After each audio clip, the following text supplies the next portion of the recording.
The final bill for the First World War was so large that several of the governments involved never finished paying it. Archived records show that some of the debts created in 1914 were still sitting on national balance sheets. More than 90 years later, the numbers look simple at first. The United Kingdom borrowed the equivalent of hundreds of billions in today's dollars. France relied on foreign lenders to keep the war going. Germany faced reparations that changed its economy for a generation.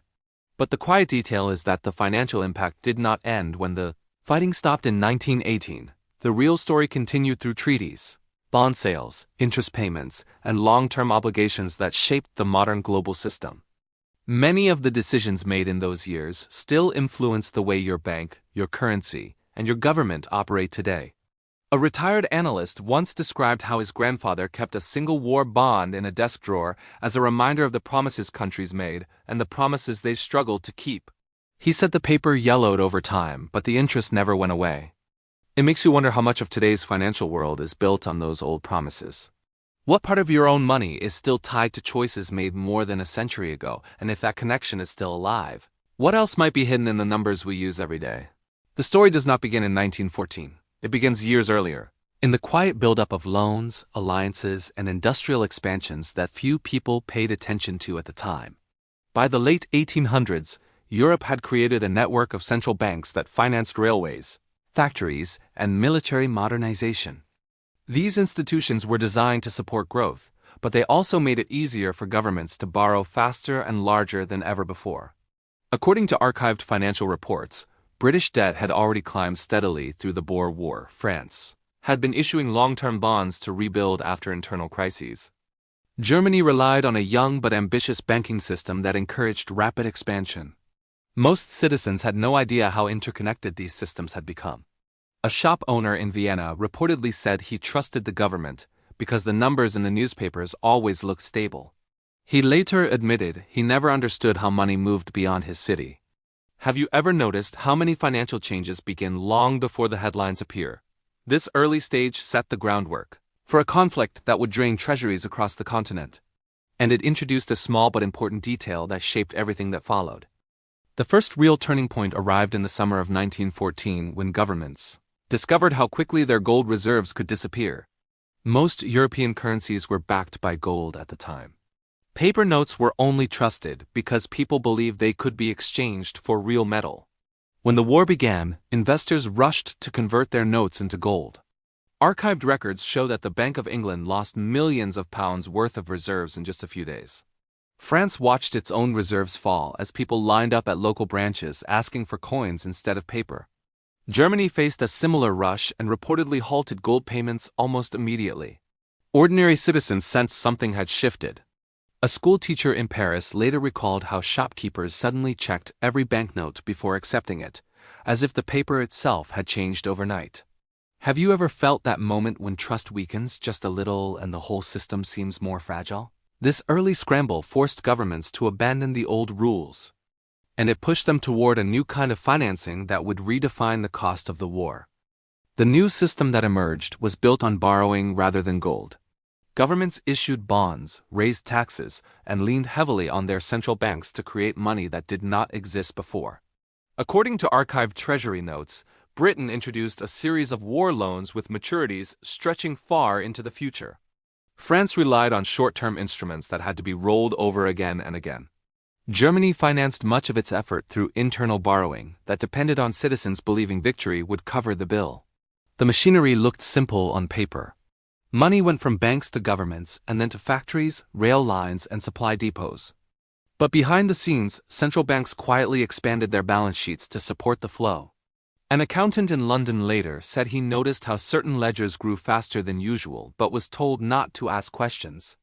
It makes you think about how often the most important changes happen in offices no one pays attention to. Have you ever wondered how much of modern financial stability depends on similar hidden arrangements? This mechanism kept the war going far longer than most leaders expected, and it created obligations that would follow countries long after the Armistice was signed. When the war ended in 1918, many believed the financial strain would fade with peace. But the numbers told a different story. By 1919, Britain's national debt had grown to more than 10 times its pre-war level. France faced reconstruction costs so large that officials reportedly struggled to calculate them. Germany confronted reparations set by the Treaty of Versailles that stretched into the billions in contemporary currency. What surprised many insiders was how quickly inflation began to appear. Documents from the period show that prices in several countries doubled within a few years. People noticed it in small ways first.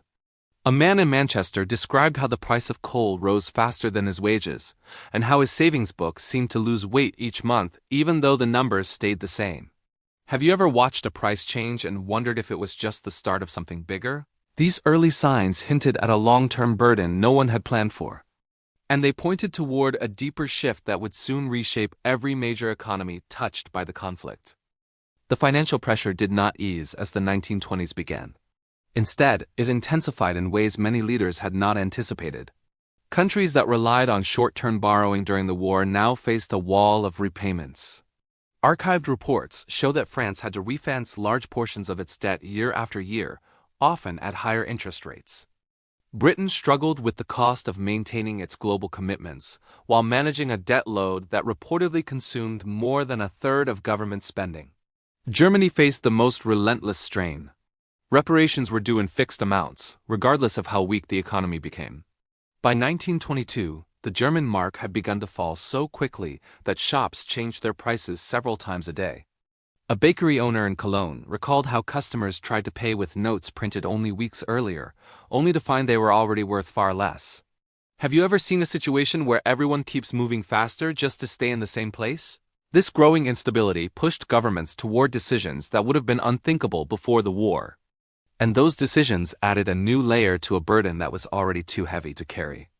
The breaking point finally arrived in 1923 for Germany, and in quieter ways for the rest of Europe.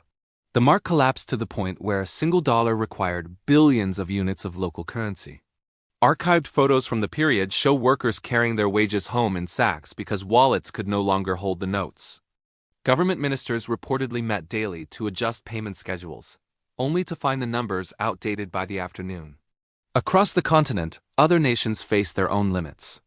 Britain struggled to return to the gold standard and found that the old exchange rates no longer matched reality.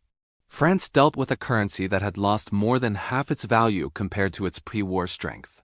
One eyewitness in Berlin recalled how a shopkeeper wrote prices in pencil because ink felt too permanent for a world changing so fast. It makes you wonder what it feels like to live through a moment when a system everyone trusted suddenly stops working. This was the moment when governments realized the debts created during the war could not be handled with the tools they had used before. And it opened the door to a different kind of solution that would redefine global finance for the rest of the century. Looking back at the decade after the war, a clear pattern begins to emerge. Every country tried to return to the world that existed before 1914, but none of the old structures fit anymore.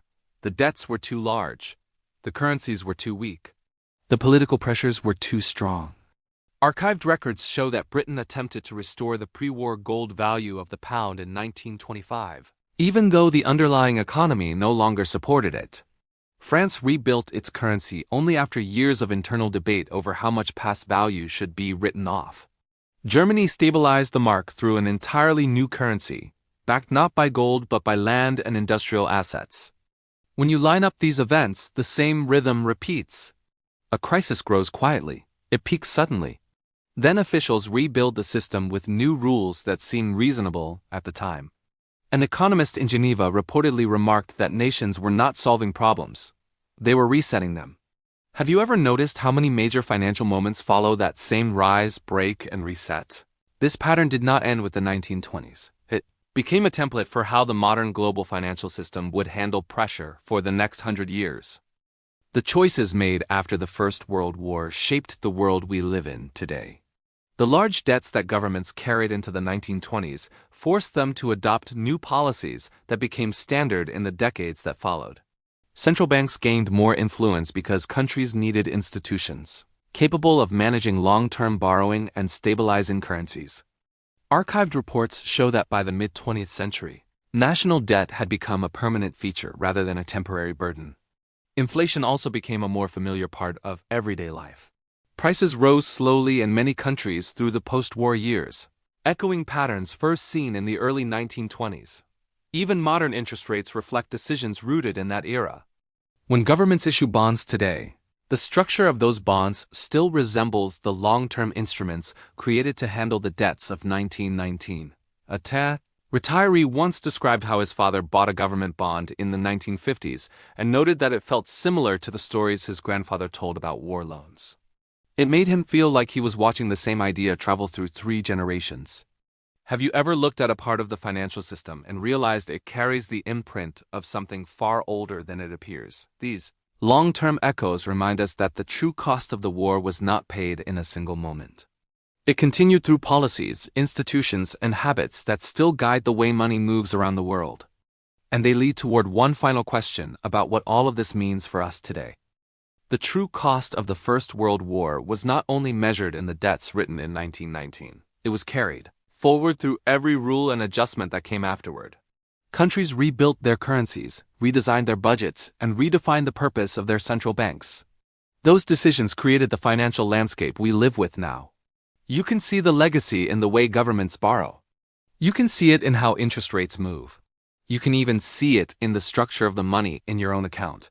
A historian once noted that the war ended far earlier on the battlefield than it did in the balance sheets. He said the numbers lasted longer than the treaties. Do you ever think about how many of your daily financial choices sit on foundations laid by people who lived a century ago? If you follow the trail long enough, it becomes clear that the past is never as distant as it looks. And the cost of the war still shows up quietly in the world we navigate today. The story of these numbers is really a story about how long decisions can last. The debts of 1919 may feel distant, yet their influence still circles through our banks, our budgets, and our expectations. It is remarkable how choices made in a moment of crisis can shape the daily lives of people who never lived through the event itself. Have you ever felt that the past sits just beneath the surface of the present? If you enjoy stories like this and want to explore more quiet turning points that shape the financial world, feel free to join us here again. There's always another piece of history waiting to be uncovered.